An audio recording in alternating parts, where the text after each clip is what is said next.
Hello and welcome to the Are You Thinker, where we explore the world of international relations one critical issue at a time. I'm Martin Zubko. Scholars of Russia-China geopolitics reach for many competing terms to describe the relations: marriage of convenience, strategic distrust, asymmetric alliance, rival powers. Yet few have brought to the subject the depth of first-hand experience that our guest has accumulated over a lifetime. Philip Snow. Philip Snow has been traveling in Russia and China since the 1960s and has spent nearly 2 decades researching what is arguably the most consequential bilateral relations of our era. So the book China and Russia, 4 Centuries of Conflict and Concord, published by Yale University Press, draws on an unusually wide chronological and geographic canvas. What archival and linguistic methods underpinned your research, and what proved most difficult in reconciling Russian and Chinese historical narratives? Well, good morning, everyone, whatever time zone you may be in. I think I should start by explaining what my book is intended to be.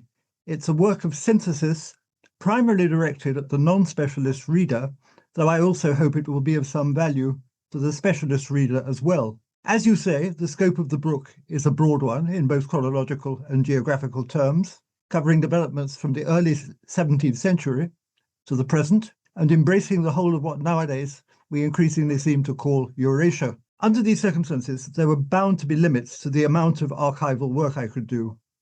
I couldn't expect to be welcomed into the Chinese and Russian foreign ministries for months on end and shown their entire holdings of documents on Sino-Russian relations. Instead, I had to content myself with focusing on 1 or 2 specific topics. But here I came up against the problem that, as I'm sure you know, since the short period of openness in the 1990s and 2000s, both the Chinese and Russian archivists have become increasingly wary of Western scrutiny. So the Chinese Foreign Ministry steered me to some files in the 1950s, but I found the contents had evidently been gutted of any documents of major interest. At the Russian Foreign Ministry, the staff let me in very cordially, but sighed that unfortunately they didn't have a catalogue. Now, of course they had a catalogue. One Western scholar I know helped to finance its creation. But by saying they didn't, they were able to control what I got to see. For example, they let me have access to a series of annual files covering the 1960s and 1970s, with one striking exception. They wouldn't let me see the file for 1971.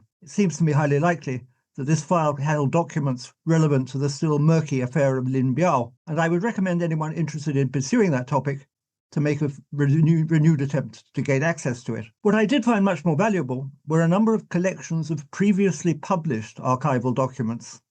For example, Qing dynasty documents on Sino-Russian relations during the reign of the Xianfeng Emperor in the 1850s, which reflected the Tsarist switch to a policy of expansion into the Chinese Empire and the Chinese response to that. And the Russian volume, published in 2008, which contained correspondence of Stalin and his foreign minister Chicherin with the Soviet plenipotentiary in Beijing, Lev Kharakhan, at the height of the Soviet revolutionary drive in China in 1923 to 26. Archives aside, there was also a wide range of other primary sources I found very useful. These included diaries, travelogues, memoirs, private correspondence, reports, and record of interviews. Since I read both Chinese and Russian, I tended to give some priority to sources in those 2 languages, which hadn't yet been translated into English. Where secondary sources were concerned, I again drew on a large amount of Chinese and Russian works, some of them still untranslated, and some of major importance. Most prominent among these was a history of the Russian ecclesiastical mission in China, which was published in Moscow in 1997, and a huge Chinese compendium entitled Sino-Russian Relations, History and Reality, which includes articles by PRC scholars covering each period of the 400-year relationship. Thanks to the steady improvement in Sino-Russian relations in recent years, there's been quite a bit of convergence in the way Russian and Chinese historians depict their shared past. Scholars from both countries have even worked side by side on some projects. I'm thinking of a volume devoted to the Korean War, for example. Russians are satisfied with the agreement of 2004, which formally settled the long-standing border disputes, but the far larger Tsarist appropriation of what's sometimes called Outer Manchuria still festers in Chinese consciousness. Still bitterly remembered is the massacre by Tsarist troops of Chinese civilians at Blagoveshchensk on the Amur in the summer of 1900. A museum in the Chinese border town of Xinjiang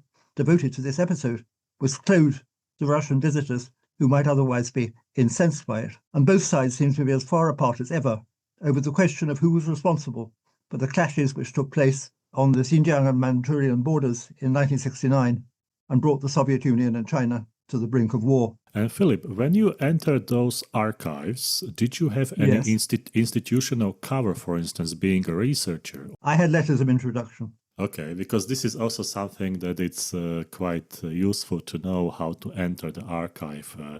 I've been to, for instance, Florence, to the European Union archive, and it's amazing archive. And they also ask for the affiliation and, what's the reason, what's the research project. So I think that's also quite important to know. I have a question about two treaties, the Treaty of Nerchinsk and Treaty of Kyakhta. They establish over a century of relatively stability between Russia and China.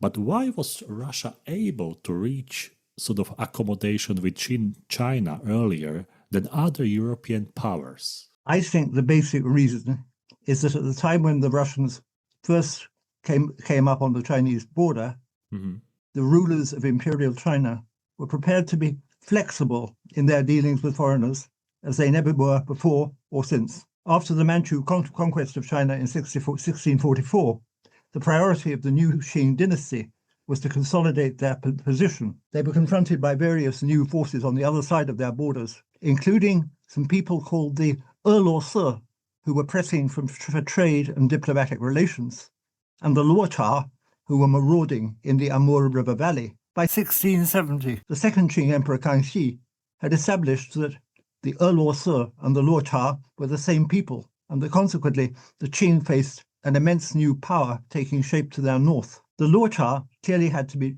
driven out of the Amur Basin, but force couldn't be a long-term solution to the problem, and Kangxi spotted the possibility of a linkage between the Russian desire for trade and the Qing desire for strategic security. In 1685 to 86, Qing forces destroyed the main Cossack outpost in the Amur Valley, but over the next 3 years, they managed to persuade the Russian government to send emissaries to meet them to work out a settlement. The Qing gave a remarkable display of what's sometimes been called barbarian pragmatism, with the talks held at Nerchinsk on the Qing's northeastern frontier, rather than conventionally in Beijing. All the senior members of the Qing deputation were Manchus, not Chinese. The text of the ensuing treaty was in Manchu, Russian, and Latin, but not Chinese, and the treaty represented the first agreement concluded by China with a foreign power on approximately equal terms. And the result was a quid pro quo. Russian traders were given access to Beijing in exchange for the withdrawal of Cossack settlers from the Amur Valley. Over the following years, the Qing relaxation of protocol grew by leaps and bounds, with the Qing modifying their traditional Chinese insistence on kowtowing to the emperor and similar ceremonials. In 1721, the aging Kangxi received an envoy from Tsar Peter the Great, declaring to the envoy that because he regarded Peter as a friend and neighbor equal to himself, he'd abandoned the customs of the past. Quite severe strains were developing at this time in the commercial relationship. But in the meantime, there was the rise of a Dzungar Mongol state right in the path of the Qing's intended expansion to the west, had started to pose a far more serious threat to the Manchus than the Cossacks in the Amur had ever been. The Qing had to smash the Dzungars, but to do so, they had to ensure Russian cooperation, or at least neutrality. And with this aim in mind, in 1731 to 32, the new Qing Emperor Yongzheng actually sent 2 embassies to Moscow and St. Petersburg, representing the first ever missions from China to Europe. These 2 Qing embassies complied meekly with the demands of Russian ceremonial, and one of their leaders said frankly to his Russian hosts that although it was the custom for the Chinese to issue imperial edicts to the countries they visited, since our country and Russia are equals, it's not appropriate for us to issue an edict to you. In the late 1750s, Qing forces finally defeated and indeed almost annihilated the Dzungars, and from this point on, the dynasty didn't have any need anymore for a Russian backup. By this time, too, the Manchus had got increasingly Sinicized, reverting to the rigidities of traditional Chinese protocol, even in their dealings with Russia. But the fact remains that when Lord Macartney led the first British delegation to Beijing in 1793 and refused to kowtow, he was running up against the same obstacle the Russians had successfully cleared 100 years before. That's a fascinating history. But Philip, you mentioned Cossacks. Can you please clarify for those who don't know, who were Cossacks at the time? Who were they? Well, they were the same as Cossacks at other times, I suppose. They formed a kind of advance guard for the Russians in their move across Siberia. So basically, Cossacks we can imagine as army. Yes, definitely. But they were also trying to settle, though, and establish small villages. Why have Manchuria, Mongolia, and Xinjiang repeatedly emerged as a strategic hinge of that relations? Well, they were naturally suited to serve as strategic hinges, insofar as they were the three regions separating Qing China and Russia in the mid-18th century. That's after those two empires, as one Tsarist author put it, moved towards each other until they divided all the territory between them. The grip of the two empires was strong, however. The Russians were advancing to occupy great swathes of Manchuria, and the Qing were in control of Mongolia and Xinjiang. And for the first 150 years, the border regions seem to have functioned as essentially passive buffer zones. Change finally came in the early 20th century, when the collapse of both the two empires, within a few years of each other, opened the way for the regions to pursue their own goals. Already in 1912, the princes of Outer Mongolia took advantage of the fall of the Qing to seek Russian support for their secession from the new Republic of China. 5 years later, the warlord Zhang Zuolin seized the opportunity presented by the demise of the Tsarist regime to take control of northern Manchuria, where he consolidated his power with massive support from Japan. After the fall of the Qing, Xinjiang had been left in the hands of a military governor, Yang Zhengxin, who took steps to assert his personal authority. In 1917-20, operating largely without reference to the warlord regime in Beijing, he gradually sealed off the province's border with Russia. And maneuvering between the White and Red armies engulfed in the Russian Civil War, he was able to impose a new set of trade regulations, curbing the previously overweening dominance of Russian commercial interests. In the 1930s, a subsequent Xinjiang governor, Sheng Shicai, ran the province as a fief of the Soviet Union, signing trade deals which secured huge Soviet loans for Xinjiang, while at the same time giving the Soviets almost unlimited access to the province's enormous mineral wealth. And all this time he didn't notify the Chinese nationalist government, who were still his formal bosses. In 1941, however, after Hitler invaded the Soviet Union, he began to change tack, and in October 1942, he demanded the withdrawal of all Soviet military and technical personnel from Xinjiang, while pledging his allegiance to Chiang Kai-shek and assuring Jiang that he had seen the light. In all these cases, we find local strongmen in the border regions engaged in the kind of balancing and leveraging operations associated with swing states. It's not clear, however, that their activities always made a significant impact on the strategic relationship between Russia and China. Both Zhang Zuolin and Yang Zhengxin, for example, were mainly concerned with dismantling the supremacy of Russian traders and settlers in their own domains. And up to the 1930s, the Soviet Union wasn't yet driven by a strategic as opposed to a revolutionary interest in China. It's perhaps only with Sheng Shicai that we find the indisputable movements of a strategic hinge. Sheng was installed in Xinjiang with the help of the Soviet Red Army in January 1934, with the specific purpose of blocking the westward advance being planned by Imperial Japan and its local Muslim allies. His rise to power in Urumqi was a clear strategic gain for the Soviets, just as his defection to nationalist China in 1942 was a clear loss to them. All of these hinge operations, in any case, were made possible by the fundamental breakdown of central authority in China in the period 1911 to 1949, and showed no signs of surviving its restoration. What was the position of Mongolia at the time? How was Mongolia perceived by Russians or Soviets and by Chinese? Well, so far as the Chinese were concerned, Mongolia was and always had been part of China. Mm-hmm. There was no question about that. Russians were on the lookout for opportunities to spread their influence in Mongolia. But I think what got them moving was this overture by the Mongolian princes in 1911 to 12. Despite rivalry, the two powers avoided sustained full-scale war.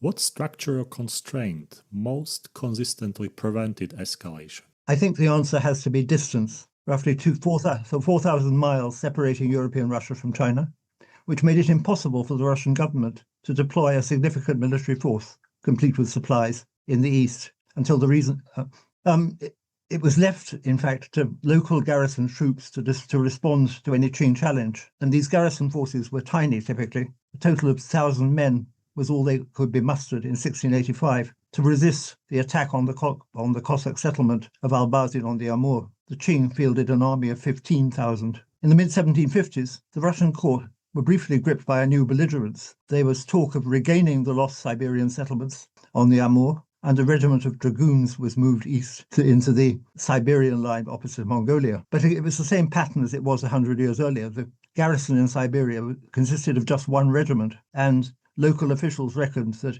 35,000 men would be needed to safeguard the territory east of Lake Baikal. Desperate attempts are said to have been made to shore up the defences of eastern Siberia against an expected onslaught of tens of thousands of Manchu and Mongolian troops. Pleas for reinforcements were sent to St. Petersburg, but all that could be supplied in the end were 1,000 Cossacks and a few thousand conscripts from the native Tungus tribes. The Qing government, to begin with, took the Russian threat seriously. In 1762, troops were sent to patrol their frontier with Siberia on a regular basis. But with no Russian activity going on, they didn't make any attempt to build up an offensive force. And by 1765, the Emperor Qianlong felt able to comment, "Since the Russians did not move in the past, they will certainly not cause trouble now." In 1879 to 81, war threatened once again over the future of the disputed Yili Valley on the western edge of Xinjiang. The Russians were now way ahead of the Qing in terms of military technology. They were able to press their case through a demonstration of 23 warships off the Chinese coast, but their general staff was still unable to transport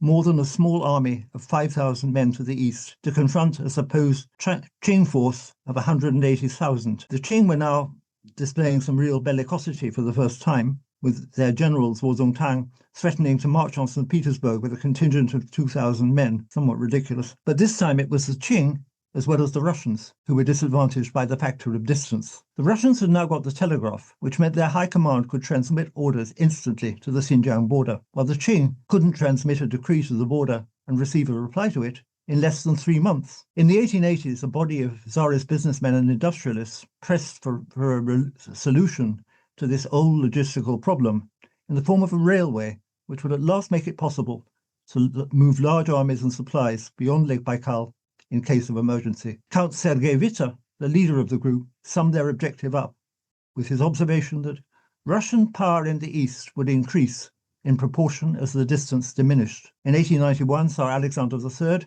gave his approval for the construction of a Trans-Siberian railway. By 1894, the railway had reached Lake Baikal. The Russians were now finally in a position to wage major war on China if they wanted, but ironically, the threat they perceived in the east didn't come any longer from China, but from Japan. That's fascinating how technology and industrialization helped during the war times or preparation for the war, because nowadays people think we have WhatsApp and we have all those messengers, so I send a message or email and it's instantly with you. But at the time, as you said, it was difficult to communicate without telegraph, which was absolutely something revolutionary in the telecommunication and in the military communication as well.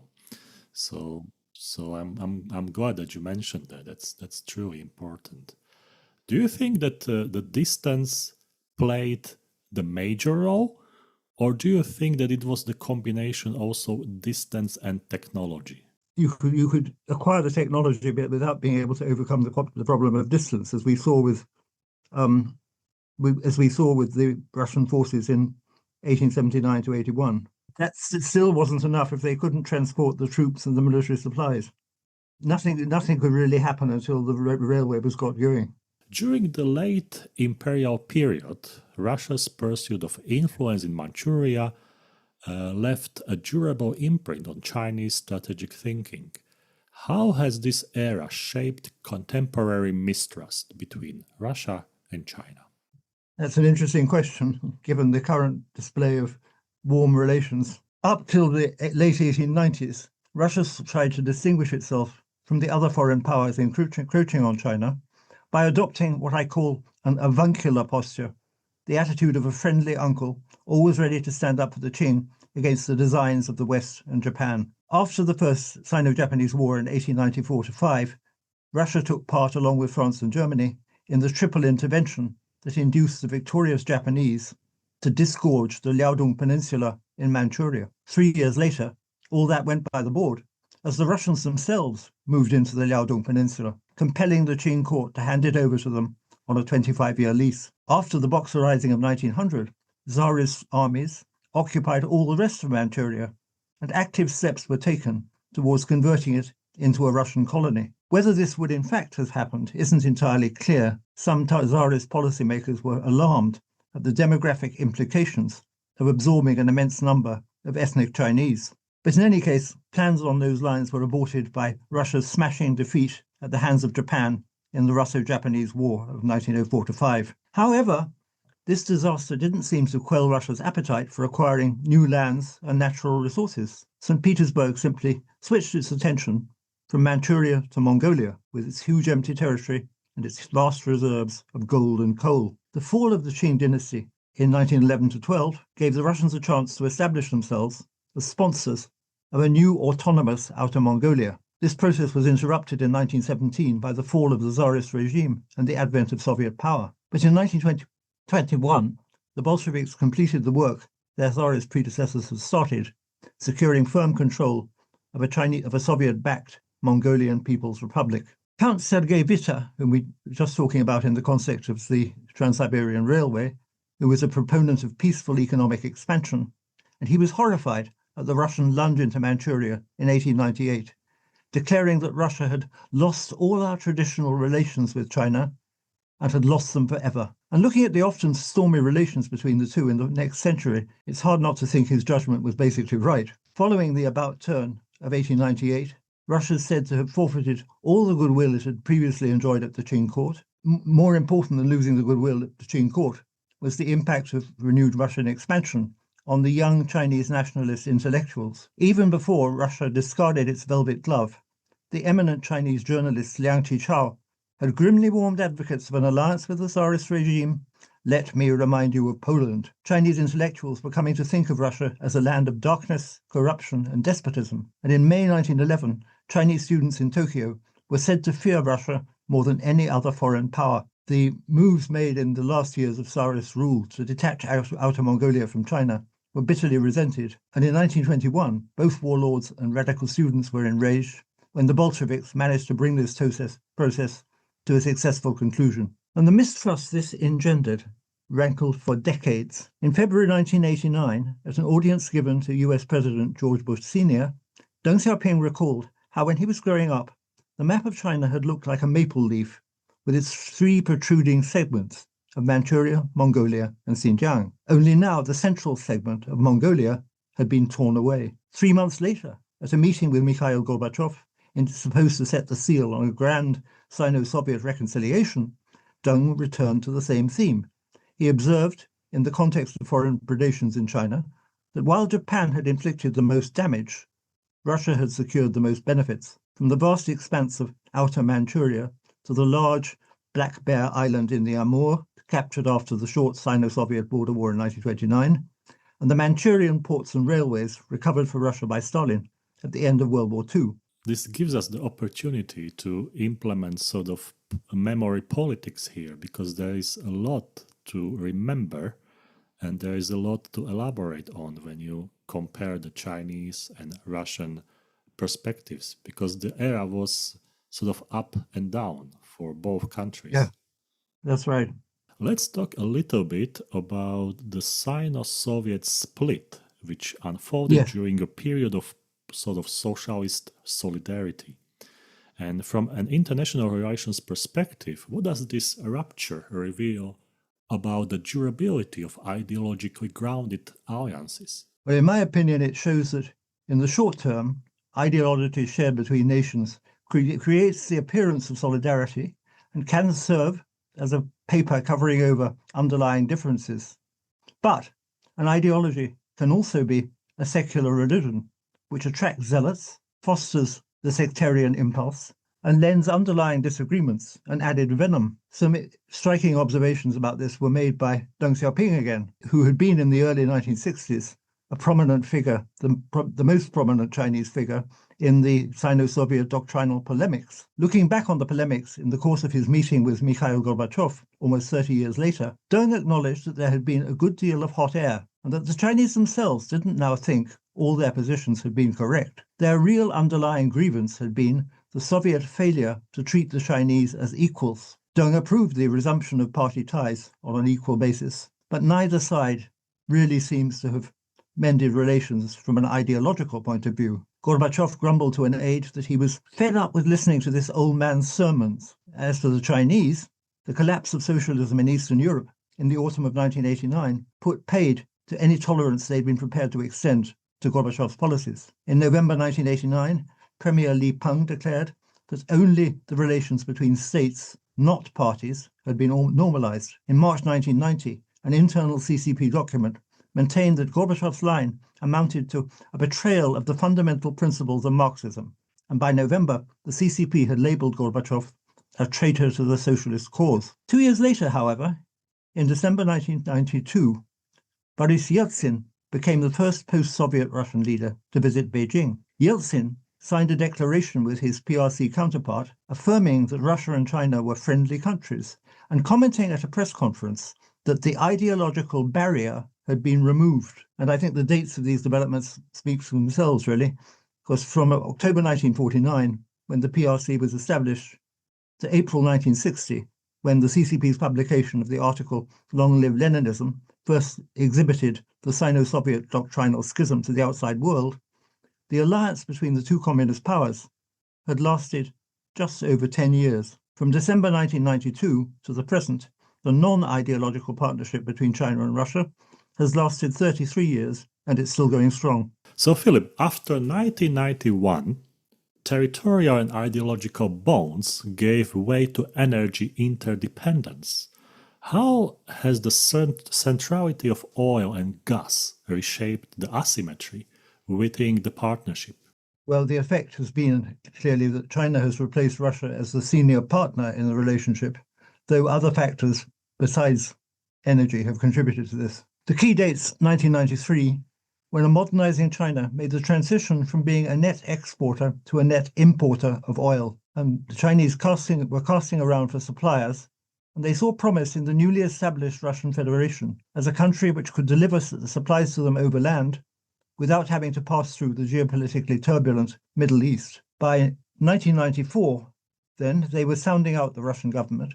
By the late 1990s, the first oil and natural gas contracts were being signed, and by the early 2000s, a growing PRC appetite was apparent for Russian energy. From 2014, however, this flourishing business took on a new character as the West imposed sanctions on Russia following Putin's annexation of Crimea, sanctions that greatly increased in severity from 2022 when Putin launched his full-scale invasion of Ukraine. Russia was now in desperate need of its Chinese energy markets. The trade figures from 2020 to 2024, 2020 they came to $108 billion. 2024 they were $245 billion. China had Russia literally over a barrel, reduced to a state of utter dependence on the PRC. Oil and gas constituted 75% of Russian exports to China. I believe that figure may actually be higher, maybe 80%. The Russian government were eager to sell their industrial products to China as a way of achieving a diversity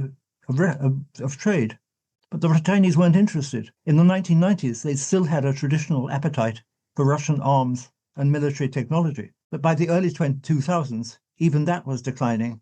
And by the 2020s, China itself was exporting sophisticated tools and components to Russia, which could be used in the manufacture of drones and the development of advanced weapon systems. Chinese were also supplying to Russia manufactured consumer goods, such as cars, electronics, and household appliances, goods which the Russians might reasonably have been expected to produce for themselves. China was demonstrably more important to Russia than Russia to China. By 2024, it had become Russia's largest economic partner, while Russia only occupied 13th place on China's list. While Russia was compelled to rely for its energy export earnings on the PRC and any other country not taking part in sanctions, the Chinese were free to diversify their suppliers as much as they wished. The long, tortuous negotiations for the two great Power of Siberia pipelines to ship gas to North China were evidence that Beijing was in no hurry to reach an agreement with Russia and was prepared to hold out for the best possible terms. Russian observers began warning quite early that their country risked turning into a mere resource appendage of the PRC. By the 2020s, mounting unease was reported among the Moscow elite at the extent of Russian economic dependence on China, and one scholar judged that it constituted a growing source of vulnerability for Putin. On the other hand, it's worth remembering the surprisingly calm and philosophical attitude with which many Russians seem to assume as their country was left behind by its former disciple. In 2010, one analyst declared frankly that China had now clearly overtaken Russia on all parameters, while a journalist remarked dryly, everyone now sees China as a model because Russia is not the model. One US analyst takes the view that Putin is actually unlikely to be too worried by Russia's loss of status in the partnership, insofar as the PRC doesn't pose a direct threat to Russia and doesn't display sympathy for or maintain contact with his domestic opponents. There is the Power of Siberia too, which is a proposed pipeline going from Russia through Mongolia to China. What's your opinion about postponing this pipeline? Because mostly when I speak with scholars, we speak about the price disagreement, but also about sort of geopolitical feeling to have the third country between Russia and China regarding energy. Well, the latest I heard is suggestions that, in fact, the current war with Iran may have the effect of inducing the Chinese to speed up, China and Russia to speed up with the construction of this pipeline. Power of Siberia 1 was a long time in the making. Power of Siberia 2 had also been taking a long time, only when Putin was in Beijing in September, the impression seemed to be that the pipeline was going to go ahead. There was a formal agreement signed, but one which left out the prices, which were quite capable of holding the agreement up for quite a while. It's just possible that what's happened in the last 2 or 3 weeks may speed things up a bit. On the other hand, when I speak with some scholars, we also speak about the decision-making process between China and Russia, and sometimes we wonder if the relation is so strong, why the decision process takes so long? I think probably the Chinese are just happy to go at their own pace. Mm-hmm. They're not in a hurry. Their need isn't as desperate as the Russian need. Today, the relation is often characterized by surface anonymity, masking underlying friction, particularly given demographic and economic imbalances in Russian Far East. How structurally stable is this arrangement? The development of a new Sino-Russian friendship at the end of the Cold War brought with it some troublesome side effects. An influx of Chinese traders and laborers helps to alleviate the desperate hardships of the population in the Russian Far East, but also awakens the chronic fears of a so-called yellow peril, which had first stirred in Russia as far back as the late 19th century. Local people were keenly aware that a mere 7 million or so people in their region face around 110 million Chinese in the PRC's 3 northeastern provinces. Up to 8.5 million Chinese were alleged to have entered Russia illegally, and some analysts claimed by the middle of the 21st century, Chinese would constitute the second largest ethnic group in the country after the Russians themselves. Alarm was provoked by the rise of Chinese business competition. For example, the presence in the early 2000s of some 80,000 Chinese and Vietnamese traders at the great Cherkizovsky market in Moscow, who were said to be undercutting the local storeholders. Well, the Russian government took a number of steps to try and calm everyone down. In January 1994, they suspended the visa-free entry regime, which had been introduced in the final years of Soviet rule. And in 2010, they issued census results demonstrating that there were, in fact, only about 29,000 Chinese permanent residents living in Russia. All the remaining Chinese were transient traders and laborers. In June 2009, the Moscow police broke up the Cherkizovsky market, detained hundreds of Chinese merchants, and confiscated some $2 billion of mostly smuggled goods. Now, these Russian measures, they certainly had a certain amount of success. After the publication of census figures, fear of a Chinese threat in European Russia seems to have declined. In the late 2010s, however, Western visitors to the border cities along the Amur found that local residents were as hag-ridden as ever by the nightmare of Chinese demographic expansion. Some of these local people claimed that 8 million Chinese had moved into their region alone, that 20% of the land to the north of the Amur was owned or rented by Chinese immigrants. The closure of the Cherkizovsky market provoked an angry reaction from the usually friendly Beijing leadership, who sent a delegation to Moscow demanding compensation for the Chinese traders who'd lost their jobs and the release of about 200 of them who were still in detention, and the right to build a Chinatown on the site of the wrecked market stalls. And otherwise, they intimated, there could be a complication in the Sino-Russian partnership. An incident like that of the Cherkizovsky market doesn't seem to amount to very much, but it could be a portent of worse to come in the longer term. Attention sometimes been drawn to the possible future impact of climate change.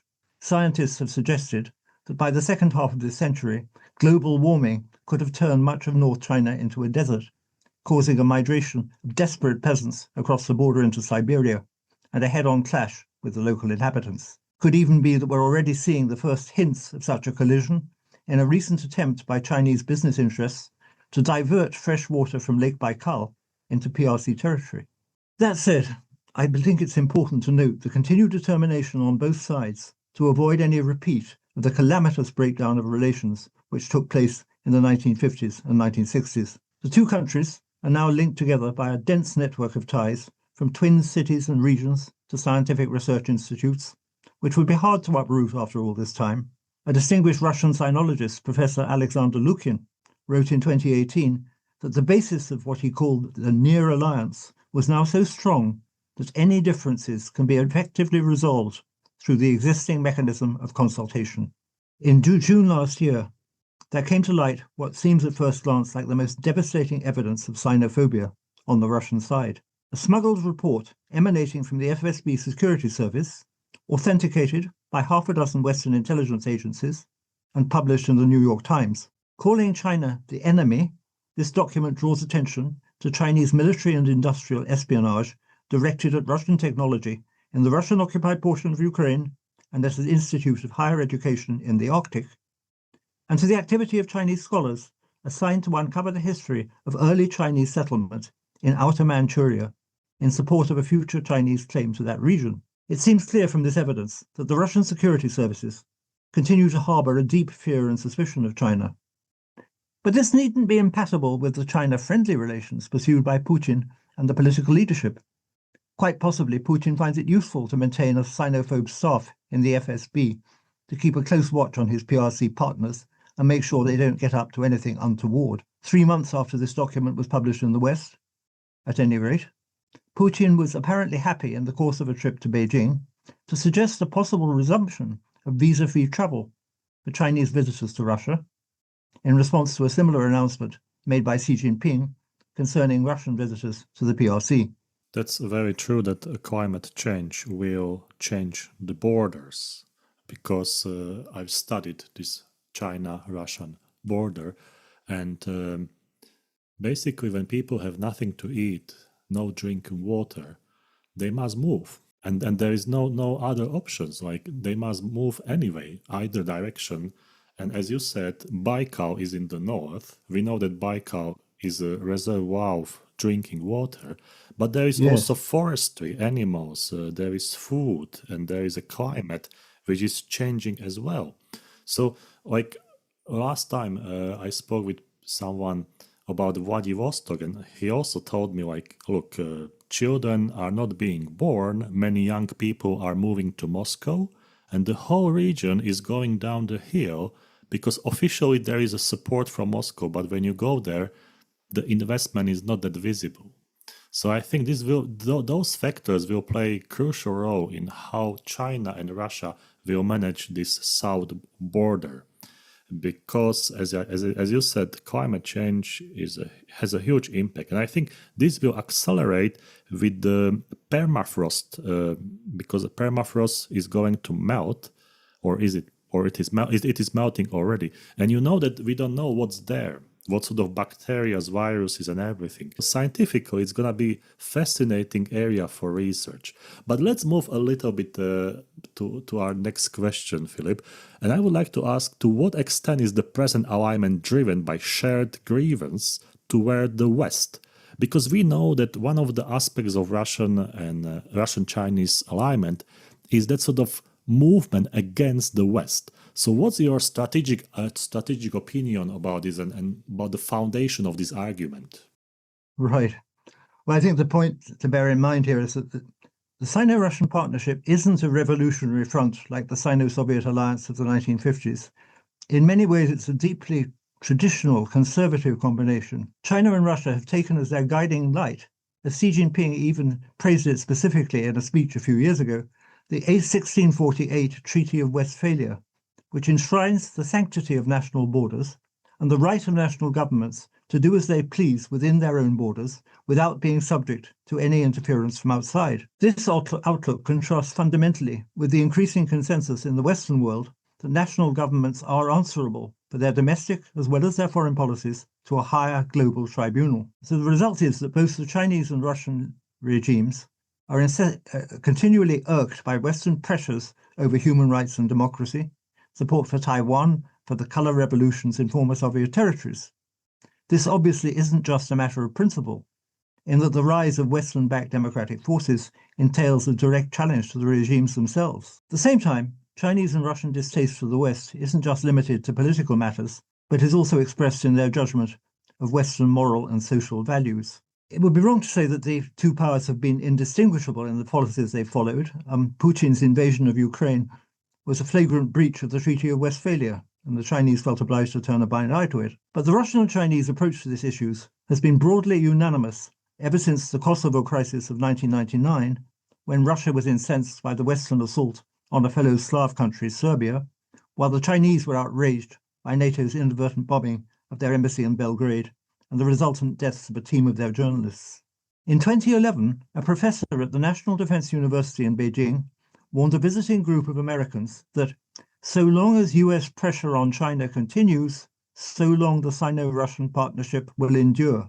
For years, Russia and China have coordinated their votes at the UN Security Council, and presumably they're going to carry on doing so in response to the current US war with Iran. Obviously, fear and resentment are accompanied more tangible observations, such as, for example, managing enormously long common border they have. So there's plenty of other things to think about. But at the same time, in my view, fear and resentment does form a more solid basis for a strategic combination than shared ideology. Let me add one more layer to this question, and that's both governments articulate support for a more multipolar international order. Do Moscow and Beijing share a coherent vision of that order, or do you think that there are some sort of misunderstandings in that view? I think personally that both of those propositions are compatible, but I'll go on to explain that. In December 1999, on his farewell visit to Beijing, Boris Yeltsin declared, "A multipolar world, that's the basis of everything." 10 years later, in June 2009, China and Russia took concrete action to show what they understood by a multipolar world. At a summit in Yekaterinburg, their leaders were joined by those of Brazil and India, and a few months later South Africa, earning their new organization, the acronym later publicized by Goldman Sachs, of BRICS. A fairly modest dimensions to start with, BRICS expanded dramatically in 2024 with the addition of Egypt, Ethiopia, Iran, Saudi Arabia, and the United Arab Emirates, and a still larger number of countries attached on the sidelines as partners. It now represented approximately 46% of the world's population. Well, the functions of BRICS were officially financial, not political. It wasn't a political alliance, as could be seen from the periodically hostile relations of some of its members, notably China and India. It wasn't even overtly an anti-Western grouping, since some of its members, such as Saudi Arabia and the UAE, had close ties with the West. It was an association of middling powers seeking an equal share for themselves in the world's financial systems. But at the same time, the other side of the coin, as it were, BRICS did indeed obviously present a challenge to the world order dominated by the US and the West. Its objectives included the creation of a new global reserve currency to compete with the US dollar, the establishment of a new development bank to compete with the World Bank and the International Monetary Fund. It promoted increased cooperation among the banks of its members and an increasingly widespread use of their national currencies, with China and Russia setting an example of de-dollarization by making increasing use of the renminbi and the ruble in their bilateral settlements. Many of its members were prepared to voice the familiar grievances against the strings attached to Western aid and investment, and Putin referred approvingly to the traditional values of the global South, to which most of their members belonged. In fostering BRICS, China and Russia are thought to have slightly different priorities. China seeks to strengthen its long-standing role as a principal leader of the global South, while Russia seeks backing for its efforts to circumvent Western sanctions. But as I said before, I don't think the two alternatives put in this question are actually incompatible. Both the two powers are able to subscribe to the official goals of the organization, while at the same time opposing Western primacy, because the overthrow of Western primacy is essentially what the creation of a multi-world order is about. I spoke with some scholars and we were discussing, is China able to do this without Russia? What do you think? I would think probably yes, because China is so omnipresent in so many countries now, and it's projecting itself as a dependable partner in a way that the US right at the moment is certainly not. I think China is definitely putting itself forward as a global leader, as well as BRICS. There's the other international bodies it's patronized, such as the SCOs, the Shanghai Cooperation Organization. I read many reviews of your book, and I also read some of your works from like 90s and even before. And during this process, I found that Professor Radchenko criticized aspects of your interpretation in the book. And because my channel is more academic and I want to be want to pursue integrity, I would like to ask you about your opinion about this criticism. Well, as I pointed out at the start of our conversation this evening, my book's addressed primarily to a non-specialist readership. And as you pointed out, it covers a large canvas, both chronologically and geographically. Under these conditions, I think it's inevitable that there may be a few small factual errors. The chances are probably greater than they would be in a close focused study. And also, as you'll be aware, most history books conclude their acknowledgements with the comment, "All errors are my own responsibility." It's something every historian is aware of, endeavors to minimize, and if appropriate, adjusts in later editions. I, of course, believe that all authors should strive for accuracy. But at the same time, I feel it would be a pity if people were inhibited from attempting a general work of this kind for fear of one or two slips. Interpretation is a different matter. Disagreement over selection and interpretation of evidence is a natural part of historical scholarship.